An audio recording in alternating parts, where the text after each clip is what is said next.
የት ልሂድ? እማ ከቤቴ ውጭ የት ልሂድ? ምን ውስጥ ልክተትሽ?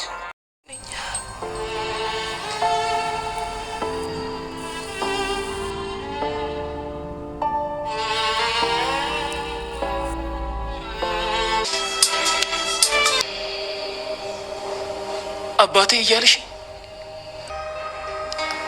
ያገዝኩ መስሎኝ ነው። ያሰብኩ እንደሆነ ብታውቂ ልቤን መረጃ ልትገለኝ ነው ብዬ እንዳላስብ ታደርጊ ነበር። አባሽ ማለት ልቀቂ።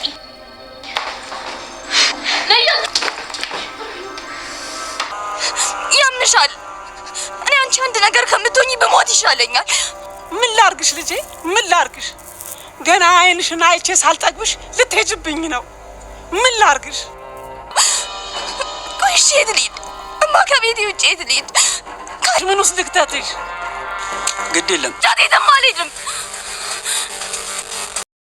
እናቴን ትቼ በፍጹም አልሄድም፣ እዚሁ ከእናቴ ጋር ነው የምሞተው እያለች ነው። ለእናትሽ የምታስቢ ከሆነ መሄድ አለብሽ እያሉ እያባበሏት ይገኛሉ። ዶክተር ርብቃም ባርኮን ከመምጣቱ በፊት እንደምንም ብላ ዲናን በመገፍተር ወጥታ ሄዷለች። ሰላም ሰላም! ውድ የተከበራችሁና የምወዳችሁ የኔ ቤተሰቦች እንዴት ናችሁልኝ? ሁሉ ሰላም፣ ሁሉ መልካም፣ ጌታ ይመስገን። እኔ ጋር ሁሉ ሰላም፣ ሁሉ መልካም ነው። እናንተ ጋር ሁሉ ሰላም እንደሆነ በጌታ ተስፋ አለኝ። ቀጣዩን ክፍል ይዤ ቀርብ ያለው እስከ መጨረሻ እንድትከታተሉኝ ስል በአክብሮት ጋበዝኳችሁ። ያለፈው ክፍል ላይ አብርሃም ሄዶ ደም ምርመራ እንዳደረገ ውጤቱን ይዞ ወደ ቤት መጥቶ ነበር። እሱም ውጤቱን ይዞ እየመጣ እያለ ርብቃም ከቤት ልትወጣ ሻንጣዋን ይዟ እየወጣች ነበረ። ባርኮንንም ኤፍሬም አስደብድቦት ስልኩንም እስከ መዝረፍ ድረስ ደርሶ ነበር ክፍሉ የተጠናቀቀው። አብርሃምም ወደ ውስጥ ሲገባ አሁን የትም አትሄጂም፣ የልትሄጂ ነው ሻንጣ ይዘሽ የወጣሽው ብሎ ሲላት፣ አይ እኔ ቤተሰብ አስቸኳይ ነገር ፈልጎኝ ነው፣ ትንሽ ችግር ገጥሞኛል በማለት ብትለውም በፍጹም አትሄጂም፣ እኔም ችግር ውስጥ ስላለው የነፍስ ጉዳይ ነው፣ እባክህ አብርሃም ፍቀድልኝ ብትለውም በፍጹም አልፈቅድልሽም፣ ዲናና ባርኮን ይምጡና እኔም የነፍስ ጉዳይ ስለሆነ ነግሬሽ ነው የምትሄጁ ይላታል። እሷም ብትለምነውም እምቢ ስላላት ቁጭ ብላ እያለ ዲና ትመጣለች። ዲናም አባቴ ምን ሆነህ ነው ብላ ስትለው አሁን ባርኮን የት አለ በማለት ሲጠይቃት፣ ባርኮንም ስደውልለትም ስልክ እያነሳልኝ አይደለም፣ ቴክስትም ሳደርግለት አይመልስም፣ ምን እንደሆነ የማቀው ነገር የለም በማለት ትመልስለታለች።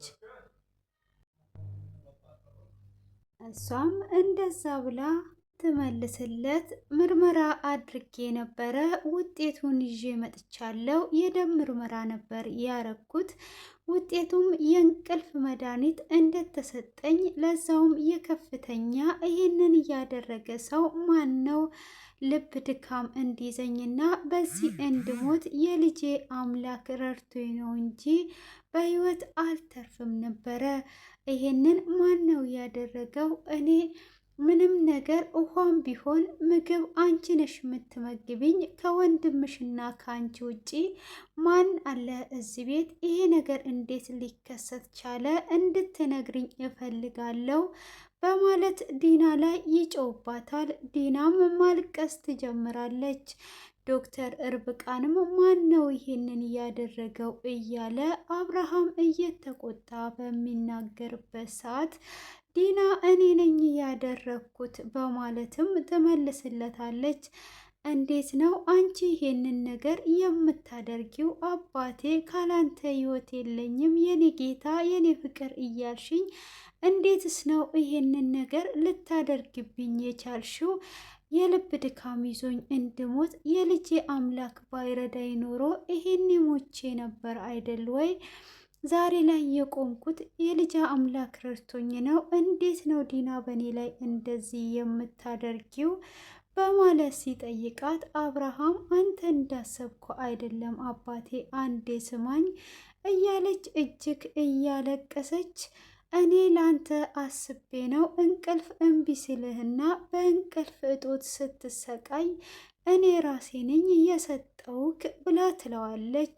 እሱም ሰውነቱ እየተንቀጠቀጠና ላበላብ ሆኖ እውነት ዲና እኔ ነኝ እየሰጠውክ ነው ያልሽው? እኔ መቼ በእንቅልፍ እጦት ቆይቼ አውቃለሁ? መቼ እንቅልፍ እጦት አስቸግሮኝስ ያውቃል? ምን እያልሽ ነው ያለሽው? እውነት አንቺ ዲና ነሽ እንዴ? በማለትም ይላታል። እኔ ላንተ አስቤ ነው እንጂ ሌላ ነገር አስቤ አይደለም።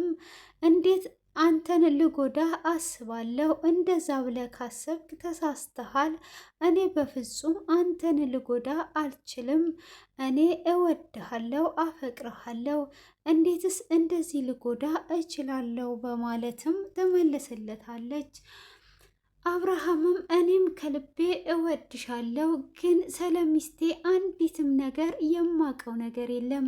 ባልና ሚስት በፍጹም አይደባበቅም። እኔ ግን ስላንቺ ምንም ነገር አላቅም በንጹህ ልቤ ከማፍቀሬ ውጪ። በዚህም ብድራትሽ ይሄ ሆነ። እንዴት ብትጨክኝ ነው እንደዚህ አይነት ነገር?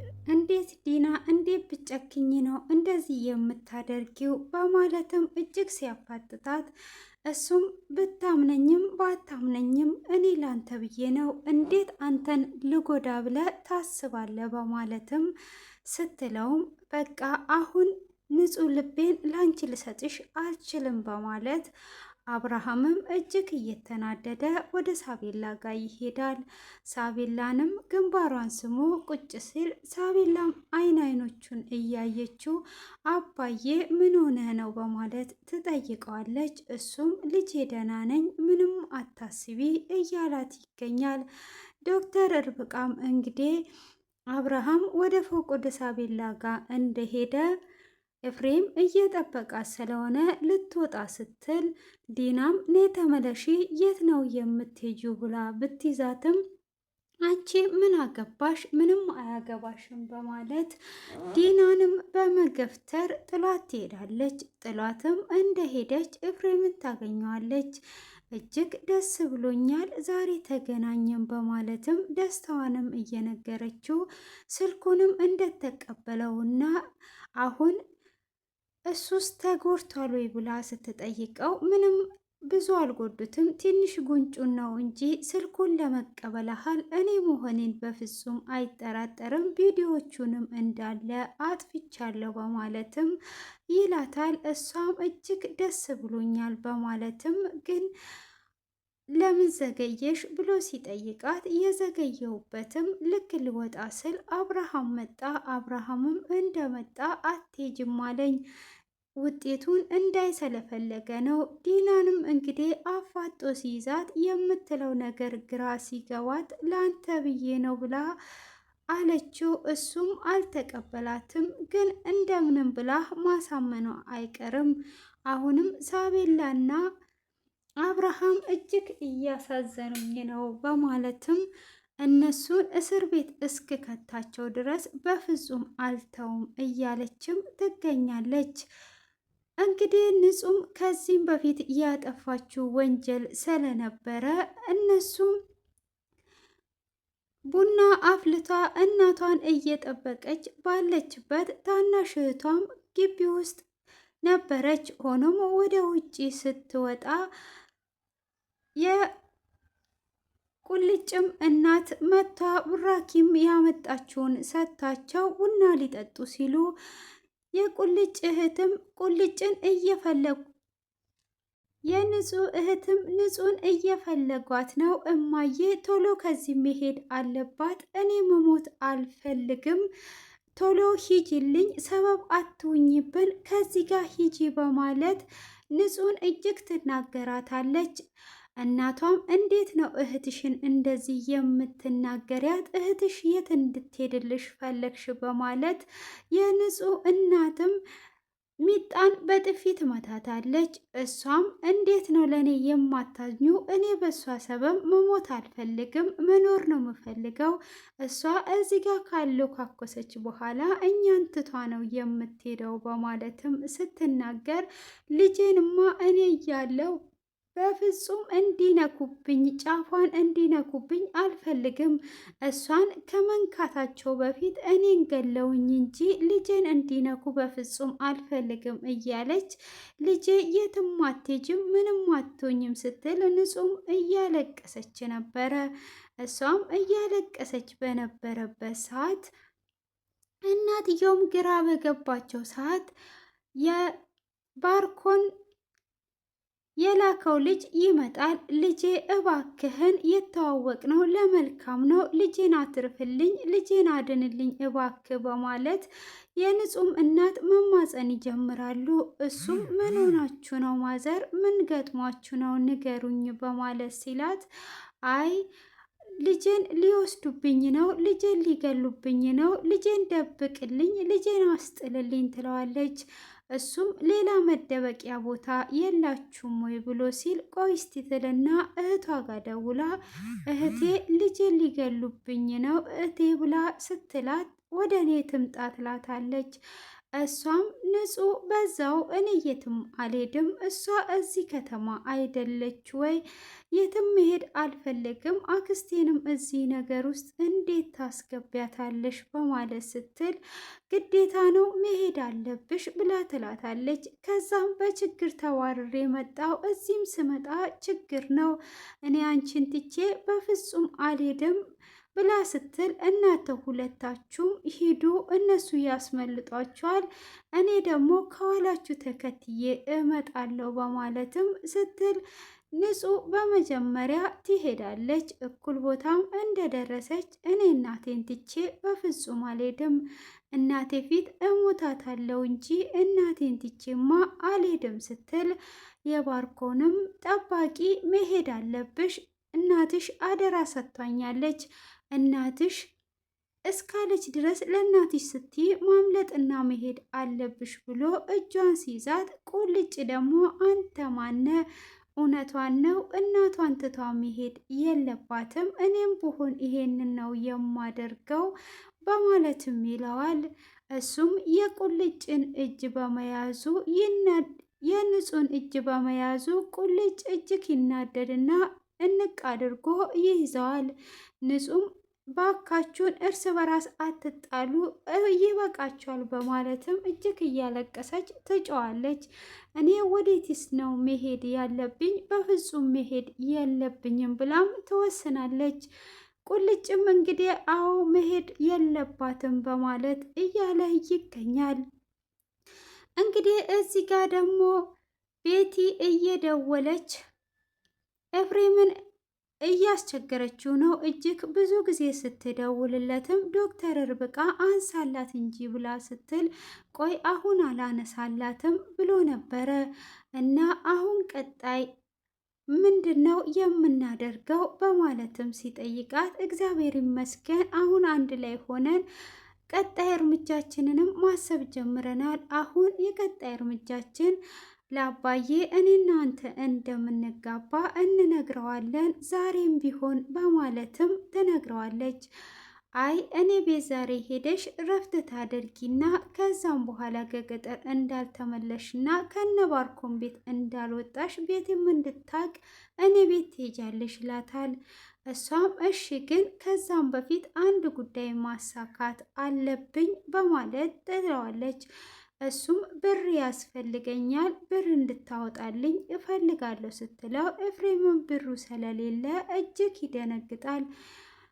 እና ምን ያህል ብር ነው የምትፈልጊው? ብርስ ካላግባብ ማጥፋት ጥሩ ነው ወይ? ብር ካላግባብ እኮ ማጥፋት ጥሩ አይደለም ሲላት ቀጣይ እርምጃችን እንድንዝናና ስለምፈልግ ለዛ ብር እንድታወጣልኝ እፈልጋለሁ ብላ ስትለው አይ የማዝናናቱም ሆነ ሁሉም የኔ ድርሻ ነው፣ ግን ካላግባብ ብር እንድታጠፊ አልፈቅድልሽም እያለ በሀሳብ ይሄዳል።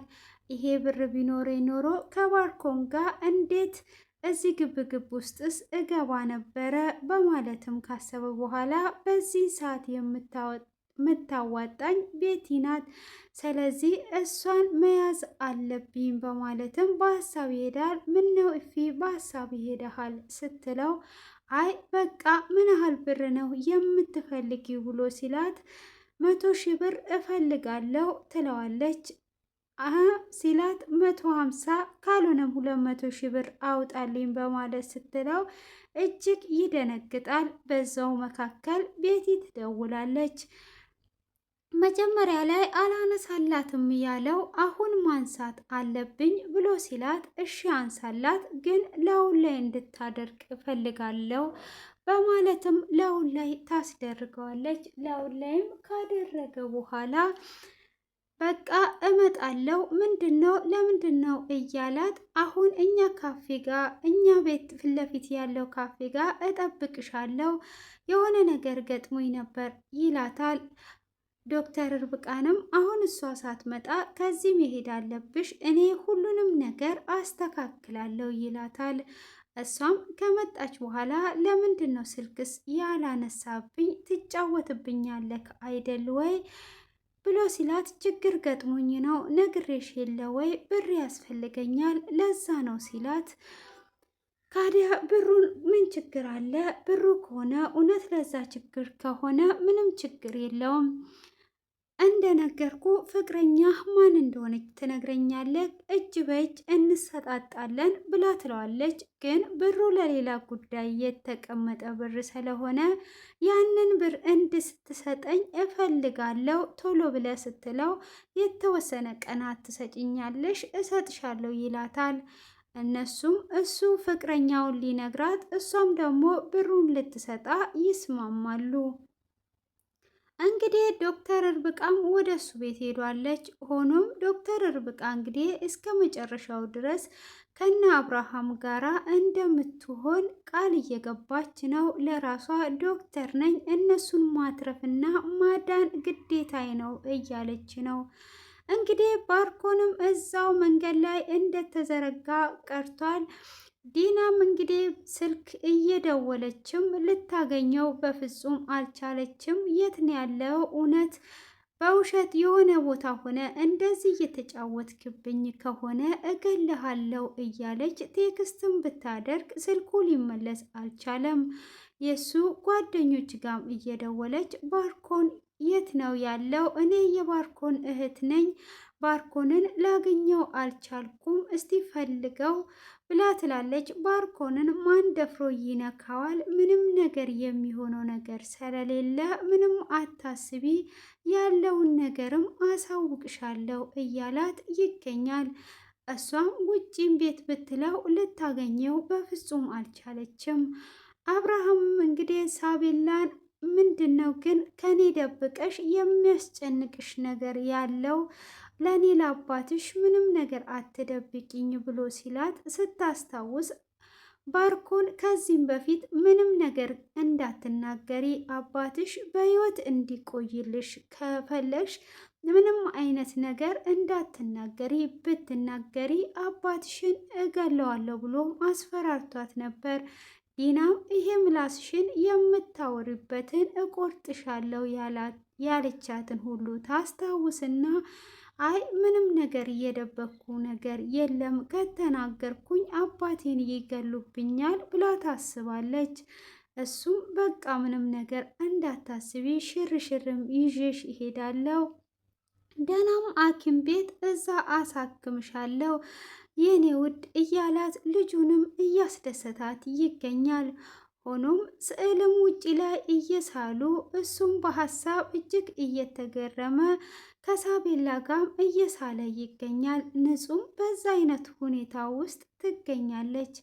እንግዲህ ምን እንደሚከሰት ሆኖም ከሳቤላ ጋራ ስዕሉን እየሳሉ እያለ ዲና ትመጣለች። ዲናም ትመጣና አባቴ አብርሃም አናግረኝ እንጂ ማውራት አለብን ብላ ስትለውም እኔ ምንም አይነት ነገር እማውራው የለም ብቻዬን ተይኝ ይላታል። እሷም ምን እያሰበ እንደሆነ እንዴት ላቅ እችላለሁ? አሁን እሱ ወደ ሌላ ሀሳብ ሳይወስደው እንደምንም ብዬ ማሳመን አለብኝ ብላ ብትለውም ዞር በይ ለብቻዬ ተውኝ ብሏታል። እሷም ለብቻው ከተውኩት በኋላ ወደ ሌላ ነገሩ ተቀይሮ ያሰብኳቸው ነገር ሁሉ ይፈርሳሉ እያለች እንግዲህ እያሰበች ነው። አብርሃምን ከእንደገና ልታሳምነውም አስባለች። እንግዲህ ቁልጭም በሁለት ፈተና ውስጥ ሆኗል። አሁን እሱ የአብርሃም ሀሳብ ሳይሆን ባርኮን የላከው ልጅ እንግዲህ ቁልጭን ለማትረፍ እጇን በመያዙ ቁልጭ እጅግ ተናዷል። እንዴት የንጹህን እጅ ይነካል በማለትም በመናደድ በሁለት ሀሳብ ውስጥ እንግዲህ ድብድብ ላይ በዚህ ተጠናቋል የነሱ ማለት ነው። እንግዲህ ዲና አሁንም ከእንደገና አብርሃምን ለማቦኘት እያሰበች ትገኛለች። ዶክተር እርብቃም ከእንደገና እንደምታሳምነውም እየተጠራጠረች ነው። እንግዲህ የዛሬው ክፍል በዚህ አይነቱ ተጠናቋል ማለት ነው። መቼም እንደምንም ብዬ አሳምነዋለሁ እያለች ነው። ባርኮንም እንግዲህ የገባበት ቦታ ሳይታወቅ እና ቤቲም እንግዲህ ለኤፍሬም ብሩን ልሰጥ ተስማምታ በዚህ አይነት ተጠናቋል ማለት ነው። ቁልጭም እንግዲህ እንደዛው ተናዶ ንጹም እናቴን ትቻት በፍጹም አልሄድም ከእናቴው ጋር እዚሁ እሞታለሁ እንጂ ብላለች። እናንተ ደግሞ ሀሳባችሁን ኮሜንት ላይ እንድታስቀምጡ ስል በትህትና እጠይቃችኋለሁ። ሀሳባችሁን አስቀምጡ። ስለዚህ እስከዚህ ሰዓት በትዕግስት ስለተከታተላችሁኝ አመሰግናለሁ። ለቤቱ አዲስ ከሆናችሁ ላይክ ሰብ አድርጉ። ቴንኪዩ